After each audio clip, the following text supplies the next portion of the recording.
والصلاة والسلام على سید الانبیاء والمرسلین اما بعد فاعوذ باللہ من الشیطان الرجیم بسم اللہ الرحمن الرحیم۔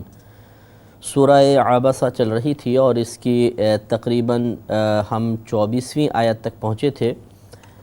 22ویں آیت سے ہم دوبارہ آغاز کرتے ہیں۔ اللہ تبارک و تعالی انسان کے بارے میں ارشاد فرما رہا تھا کہ ثم اماتہ فاقبرہ، یہ 21ویں آیت ہے۔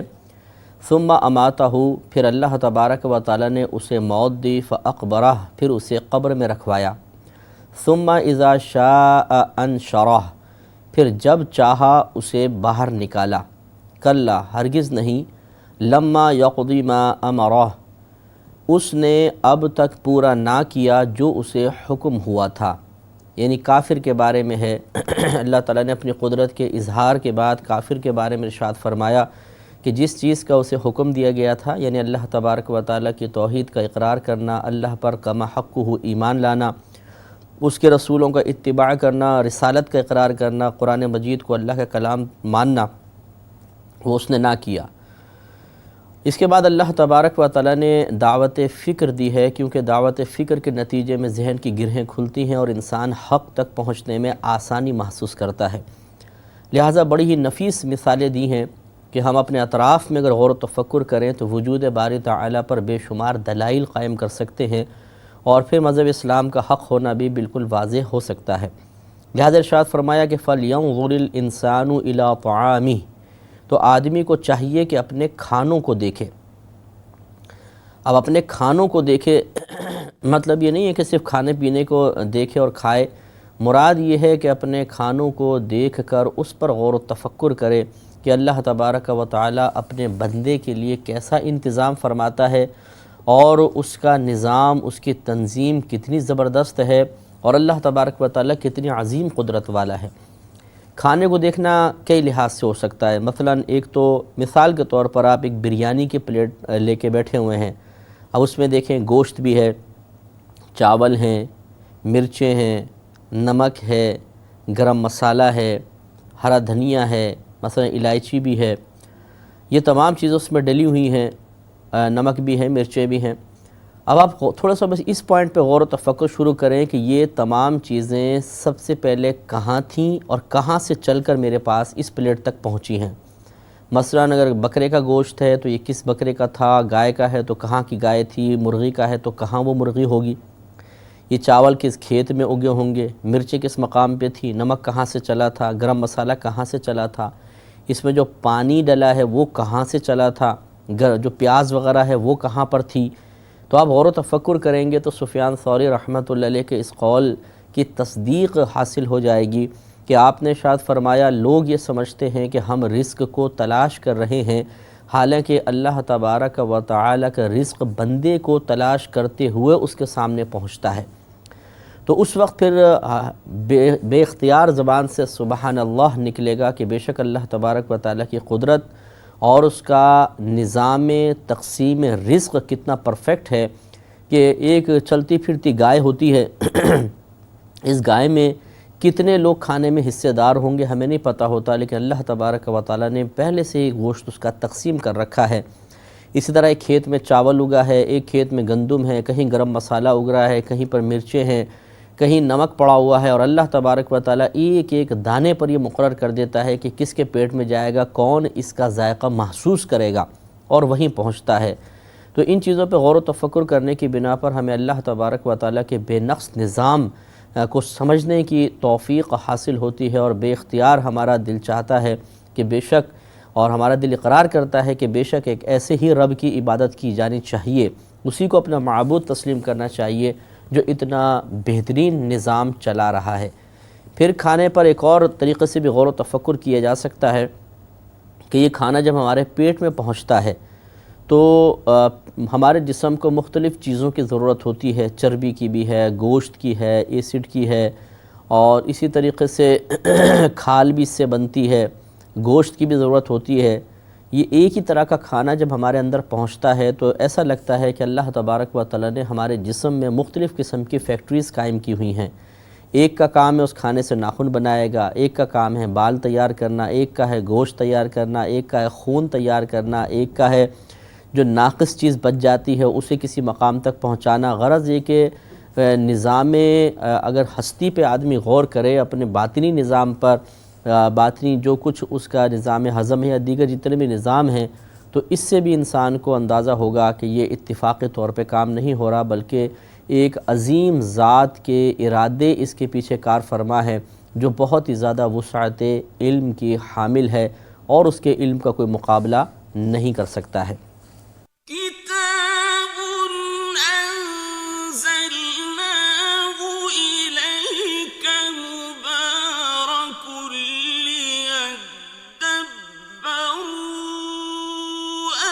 آیاته ولیتذکر اولو الالباب۔ انا صببنا الماء صبا، کہ ہم نے اچھی طرح پانی بہایا، یعنی آسمان سے پانی نازل فرمایا۔ ثم شققنا الارض شقا، پھر زمین کو خوب چیرا، یعنی اس میں سے زمین پھٹ گئی، پانی اندر پہنچا، زمین پھٹی، پودے باہر نکلے۔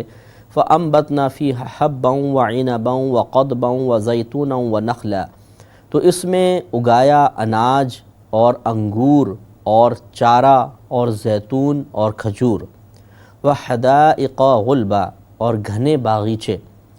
وفاکہۃ وابا، اور میوے اور گھاس۔ متاعا لکم، تمہارے فائدے کے لیے، ولانعامکم، اور تمہارے چوپایوں کے لیے، یعنی میوے تمہارے فائدوں کے لیے اور پیچھے جتنی چیزوں کا ذکر ہوا، اور چارہ یا گھاس تمہارے چوپایوں کے لیے۔ اس کے بعد اللہ تبارک و تعالیٰ نے پہلے جیسے انسان کا تذکرہ فرمایا، پھر اپنی قدرت اور عظمت کا اظہار فرمایا۔ ہونا یہ چاہیے تھا کہ انسان اپنی کوتاہی کا اعتراف کرنے کے بعد، اللہ تعالیٰ کی عظمت پر، اس کی قدرت پر غور و تفکر کرنے کے بعد ہدایت کی طرف آتا، لیکن اکثر ایسا نہیں ہوتا اور انسان گمراہی کا شکار رہتا ہے۔ اس کے بعد اللہ تبارک و تعالیٰ نے قیامت کے کچھ احوال کو بیان فرمایا تاکہ دل میں خوف بیدار ہو اور اللہ تبارک و تعالیٰ کی طرف دل مائل ہو۔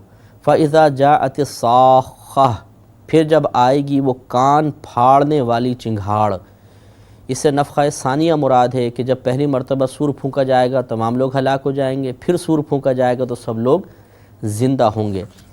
یوم یفر المرء من اخیہ، جس دن آدمی اپنے بھائی سے بھاگے گا، وامہ وابیہ، اور اپنی ماں سے اور اپنے باپ سے، وصاحبتہ وبنیہ، اور اپنی بیوی اور اپنے بیٹوں سے۔ یعنی وہ قیامت کے دن اتنا ہولناک ہوگا کہ اس دن انسان اپنے رشتہ داروں کو، قریب ترین رشتہ داروں کو بھی نہیں پہچانے گا اور افراتفری کے عالم میں ہوگا۔ لیکن یہ کفار، منافقین، مشرکین اور بہت زیادہ گناہگار بدکاروں کے ساتھ معاملہ ہوگا، جبکہ اللہ کے نیک بندے، انبیاء علیہ السلام، اولیاء اعظام، صحابہ کرام، مومنین مومنات، نیک پرہیزگار لوگ، یہ تو بڑی راحت اور سکون میں ہوں گے اور بے شک ایک دوسرے کی شفاعت بھی کر رہے ہوں گے۔ لِكُلِّ امْرِئٍ مِّنْهُمْ يَوْمَئِذٍ شَأْنٌ يُغْنِيهِ، ان میں سے ہر ایک کو اس دن ایک فکر ہے کہ وہی اسے کافی ہے، یعنی ایک ایسی فکر اس پہ مسلط ہے کہ وہی آج اسے کافی ہے، وہ اس فکر میں لگا ہوا ہے اور کسی چیز کی طرف اس کو فرصت ہی نہیں، اور وہ اپنے حساب و کتاب کی فکر ہوگی۔ اس کے بعد اللہ تبارک و تعالیٰ نے پھر حساب و کتاب کے بعد جو دو گروہ ہمارے وجود میں آئیں گے ان کے بارے میں ارشاد فرمایا کہ وجوہ یومئذ مسفرہ، کتنے چہرے اس دن روشن ہوں گے۔ یہ نیک لوگ ہوں گے، پرہیزگار ہوں گے، انبیاء علیہ السلام، صحابہ کرام، اولیاء اعظام، مومنین مومنات۔ ضاحکۃ مستبشرہ، ہنستے خوشیاں مناتے۔ ووجوہ یومئذ علیہا غبرہ، اور کتنے چہروں پر اس دن غبار پڑا ہوگا، گرد پڑی ہوگی۔ ترہقھا قطرہ، ان پر سیاہی چڑھ رہی ہوگی۔ اولئک ھم الکفرۃ الفجرہ، یہ وہی ہیں کافر بدکار، یعنی جو کفر اختیار کرنے والے ہیں، نفاق اور شرک اختیار کرنے والے ہیں، ان لوگوں کے چہرے اس دن سیاہ ہوں گے اور وہ دور سے پہچانے جائیں گے، کیونکہ نیکی کا نور انسان کے چہرے پر عیاں ہوتا ہے، عبادت کا نور اس کے چہرے کو منور کر دیتا ہے۔ لیکن جب کوئی انسان بہت ہی زیادہ گمراہی کے اندر چلا جائے، چاہے مسلمان ہو لیکن گناہ بہت کثرت کے ساتھ کرے، اور خدا نخواستہ پھر مسلمانی ہی بھی نہ ہو، اس کے پاس کفر ہو، شرک ہو، تو اس کی ایک عجیب نحوست میدان محشر میں خصوصی طور پر اس کے چہرے پر ظاہر ہوگی، جسے دور سے دیکھ کر پہچان لیا جائے گا کہ یہ مسلمان نہیں ہے، کافر ہے۔ تو یہاں تک سورہ عبسہ کا اختتام ہوا، اس میں 42 آیات تھیں۔ اب انشاءاللہ سورۃ التکویر کا آغاز ہوگا، یہ بھی مکی صورتوں میں سے ایک ہے اور اس میں 29 آیات ہیں، اور اس میں تقریباً اللہ تبارک و تعالی نے ابتدا میں احوال قیامت کو ذکر فرمایا، اس کے بعد حضرت جبریل امین کی کچھ مدح فرمائی، اس کے بعد نبی کریم صلی اللہ علیہ وسلم کے فضائل و کمالات کا بیان ہے۔ كتاب أنزلناه إليك مبارك ليدبروا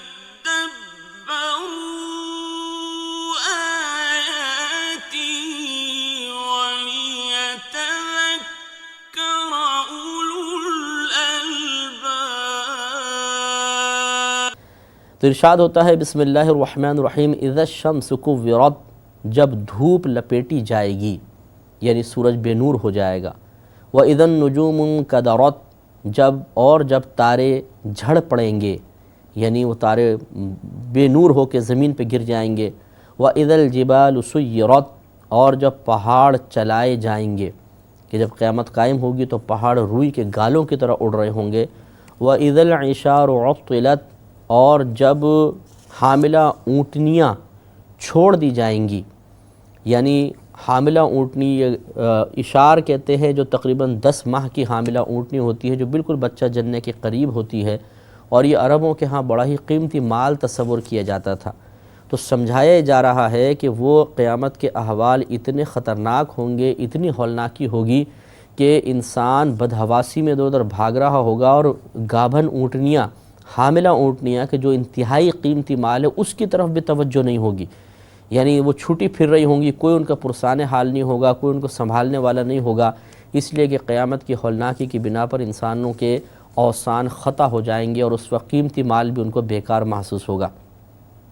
وَإِذَا الْوُحُوشُ حُشِرَتْ، اور جب وحشی جانور جمع کیے جائیں گے، یعنی حساب و کتاب کے لیے، جیسے کہ نبی کریم صلی اللہ علیہ وسلم نے ارشاد فرمایا کہ بروز قیامت ہر مظلوم کو ظالم سے بدلہ دلوایا جائے گا، حتیٰ کہ اگر ایک سینگ والی بکری نے بے سینگ والی کو سینگ مارا ہوگا تو اللہ تبارک و تعالیٰ اس کا بھی بدلہ دلوائے گا۔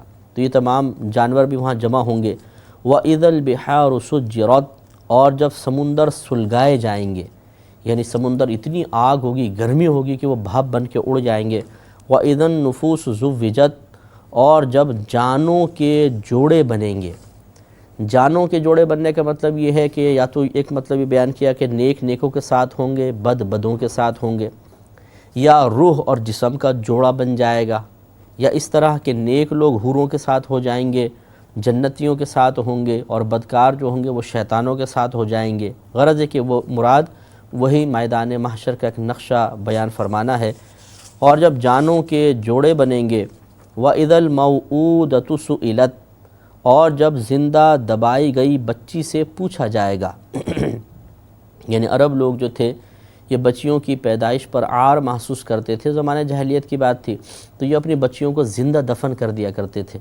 تو میدان محشر میں اللہ تبارک و تعالیٰ ان بچیوں کو جب اٹھائے گا تو اس ظالم شخص کی تحقیر کے لیے، اس کو مزید ہولناکی میں اور دہشت میں مبتلا کرنے کے لیے بچی سے سوال کیا جائے گا، یا بچی فرشتوں کے ذریعے سوال کروائے گا، اور وہ چھوٹی بچیاں جواب دیں گی۔ وَإِذَا الْمَوْءُودَةُ سُئِلَتْ، اور جب زندہ دبائی ہوئی بچی سے سوال کیا جائے گا، بِأَيِّ ذَنبٍ قُتِلَتْ، یہ کس خطا پر تجھے وہ ماری گئی، یعنی اس سے سوال ہوگا کہ کس خطا پر وہ ماری گئی، تو یقینی سی بات ہے بچی جواب دے گی میں بے گناہ تھی، مجھے تو صرف ایک لڑکی ہونے کا قصور سمجھا گیا، کہ یہ لڑکی ہے اس وجہ سے مجھے دفنا دیا گیا۔ تو پھر وہاں پر جب یہ ثابت ہوگا کہ لڑکی ہونا کوئی عیب نہیں تھا، لڑکی ہونا کوئی بچی کا قصور نہیں تھا، اور ایک آدمی نے جہالت کی وجہ سے بچے کے ساتھ ناروا سلوک کیا، تو پھر اس شخص کو سخت ترین سزا دی جائے گی۔ تو آج بھی ہمارے ہاں بہت سے ایسے ہوتے ہیں باپ خصوصاً، یا مطلب کچھ خاندان والے، جیسے ساس بھی ہوتی ہیں بعض اوقات بہو کو برا بھلا کہتی ہیں اگر کسی کے ہاں بچیاں پیدا ہو جائیں، شوہر کا رویہ بگڑ جاتا ہے، بدل جاتا ہے، بچیوں کی پیدائش پہ منہ بن جاتے ہیں، یہ سب غلط ہے۔ بچیاں اللہ تبارک و تعالیٰ کی بہت ہی بڑی رحمت ہیں، ان کی قدر کرنی چاہیے، ٹھیک ہے۔ اولاد ہی ہے، لڑکا ہو تو ایک آدمی کو سہارا مل جاتا ہے، تھوڑا سا اسے تقویت کا احساس ہوتا ہے، لیکن اس کا مطلب ہرگز یہ نہیں ہے کہ بچی کی پیدائش ہو تو انسان اسے بیکار اور حقیر تصور کرے اور اسے عجیب و غریب نگاہوں سے دیکھے اور اس کی ماں کو زد و کوب کرے الفاظ کے ذریعے یا ویسی مار پیٹ کے ذریعے۔ یہ بالکل سخت حرام ہے اور ناجائز ہے۔ وَإِذَا الصُّحُفُ نُشِرَتْ، اور جب نامہ اعمال کھولے جائیں گے۔ وَإِذَا السَّمَاءُ كُشِطَتْ، اور جب آسمان جگہ سے کھینچ لیا جائے گا، یعنی ہٹ جائے گا، تباہ کر دیا جائے گا، سب مطلب ٹکڑے ٹکڑے ہو جائیں گے، آسمان کے بھی، پہاڑوں کے، سیاروں کے، سب ختم ہو جائے گا۔ وَإِذَا الْجَحِيمُ سُعِرَتْ، اور جب جہنم بھڑکایا جائے گا یعنی کفار کے لیے۔ وَإِذَا الْجَنَّةُ أُزْلِفَتْ، اور جب جنت قریب لائی جائے گی یعنی نیکوں کے۔ عَلِمَتْ نَفْسٌ مَا أَحْضَرَتْ، تو جان لے گی ہر جان جو اس نے حاضر کیا۔ نیک جان جان لے گی کہ میں نے کیا کیا نیک عمل کیے، ان نام اعمال اس کے ہاتھ میں دیا جائے گا۔ اگر بری جان ہوگی، بدکار جان ہوگی، کافر مشرک وغیرہ ہوں گے تو وہ بھی جان لیں گے کہ ہم آج کیا لے کر آئیں۔ فَلَا أُقْسِمُ بِالْخُنَّسِ، تو قسم ہے ان سیاروں کی جو الٹے پھریں۔ یہ 5 سیارے ہیں، ان کو خمسہ متحیرہ کہا جاتا ہے۔ حضرت علی رضی اللہ تعالیٰ عنہ نے یہی بیان فرمایا، ان میں زحل، مشتری، مریخ، زہرہ اور عطارد، ان 5 سیاروں کا ذکر ہے کہ فلا اقسم بالخنس، تو قسم ہے ان سیاروں کی جو الٹے پھریں۔ الجوار الکنس، سیدھے چلیں ٹھہر جائیں۔ ان سیاروں کا یہ طریقہ، کبھی الٹے چلتے ہیں، کبھی چلتے رہتے ہیں، کبھی تھم جاتے ہیں پھر چلتے ہیں۔ واللیل اذا عسعس، اور رات کی جب پیٹھ دے، یعنی رات کی قسم کہ جب پیٹھ دے یعنی جب اس کی تاریکی ختم ہونے لگے۔ والصبح اذا تنفس، اور صبح کی جب وہ سانس لے یعنی جب صبح آہستہ آہستہ پھیلنا شروع ہو جائے۔ انہ لقول رسول کریم، کہ بے شک یہ ایک عزت والے رسول کا قول ہے، یعنی رسول کا پڑھنا ہے یا مراد، اور عزت والے رسول سے مراد جبریل امین ہیں۔ یہ کفار کا رد ہے جو یہ کہا کرتے تھے کہ یہ اپنے پاس سے معاذ اللہ گھڑ کر کلام لے آئے ہیں۔ بعض یہ بھی کہا کرتے تھے کہ اہل کتاب سے ملتے ہیں، ان سے یہ کلام لکھوا کر لاتے ہیں۔ کسی نے کچھ کہا، کسی نے کچھ کہا، اللہ تعالیٰ نے رد فرمایا اور اتنی قسمیں یاد فرما کے ارشاد فرمایا کہ انہ لقول رسول کریم، کہ بے شک یہ قرآن عظیم ایک عزت والے قاصد کا پڑھنا ہے، یعنی جبریل امین کا پڑھنا ہے۔ ذی قوتن، قوت والا، عند ذی العرش مکین، اللہ تعالیٰ یعنی عرش والے کے پاس مکین ہے، مالک جو مالک عرش ہے اس کے حضور ایک عزت والا ہے، وہ ذی قوت ہے، اللہ تعالیٰ نے اپنی بارگاہ میں اس کو مقام عزت عطا فرمایا ہے۔ مطاع ثم امین، وہ وہاں پر یعنی اللہ تعالیٰ کی بارگاہ میں اس کی اطاعت کی جاتی ہے، یعنی فرشتے اس کو حکم مانتے ہیں۔ ثم امین، پھر وہ امانت دار بھی ہے، یعنی جو اللہ تبارک و تعالیٰ اپنے نبیوں پر وحی نازل فرماتا ہے وہ بالکل اس میں خیانت کا معاذ اللہ ارتکاب نہیں فرماتے، بلکہ بعین ہی جا کر وحی پہنچا دیتے ہیں۔ وما صاحبکم بمجنون، اور نہیں ہے تمہارے صاحب مجنون۔ یہ بعضوں نے کفار نے معاذ اللہ نبی کریم صلی اللہ علیہ وسلم پر بہتان تراشی کی کہ آپ کو جنون طاری ہے، تو اللہ تعالیٰ نے اس کو منع فرمایا۔ اس پہ انشاءاللہ مزید کلام کریں گے اگلے پروگرام میں۔ وآخر دعوانا ان الحمد للہ رب العالمین۔